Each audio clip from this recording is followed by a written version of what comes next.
Now, to you, these might look like just ordinary kitchen matches. The fact is, they are. But in a moment, right before your very eyes, they're going to be transformed into a beautiful work of art. Yes, sir, a young Barry Rasner looks at us over WABC-TV back in New Jersey. He wrote this interesting letter. He said, "Dear Art, most people realize it's dangerous to play with matches, but I read about a man recently named Kevin Anderson. When he asks for a match, he doesn't light it. He makes a pretty picture out of it. How about getting him to shed some light on this subject?" Barry Rasner. Well, yes, Barry, I want to tell you, Kevin Anderson's work is sure fire. I want you to look on the wall there at these pictures. They were made entirely out of matchsticks. This first one's a good picture of Bing Crosby, huh? Took him 75 hours to do that. The second one's Social Security. You've seen that picture before. This is an interesting study here. 200 hours, and I don't know how many matches went into that. And then look at this beautiful reproduction of Gainsborough's Blue Boy. 192 hours of painstaking labor there.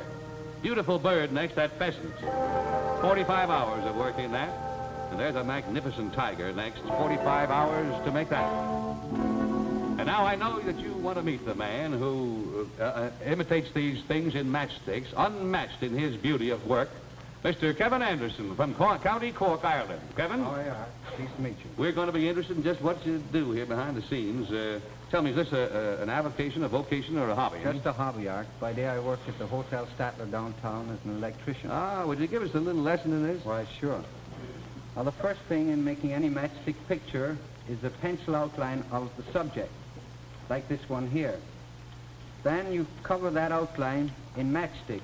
To do this, you take a regular wooden match, bend or crack it into the required shape. Then you take some glue, glue the back of the match, and stick it onto the picture. You do this until the complete outline is finished.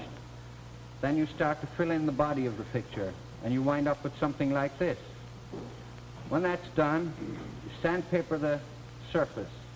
Then take a carving knife or any sharp knife and cut out highlights on this picture. Give it that three-dimensional effect which is so popular nowadays. When you get to that stage, you're almost finished. Just to paint it with regular watercolors, like I did here. And when you have it finished, you have a beautiful picture that I'd love to have hanging on the den wall, believe me. And, Kevin, I've got to ask these questions. How many matches would you use there? Well, this picture took exactly 116 matches. Aside from pictures, I noticed many things on your shelves here. This destroyer, how many matches for that, huh? Well, that's different, Art. That took 1,000 matches and a lot of time. And patience and a lot of skill, too. Yeah. I want to thank you very much for answering this request and giving us this lesson in wooden art. Thank you. Leslie. Good luck. And to you, Barry, back in New Jersey there, we've seen one artist, really, that can't be matched because you asked.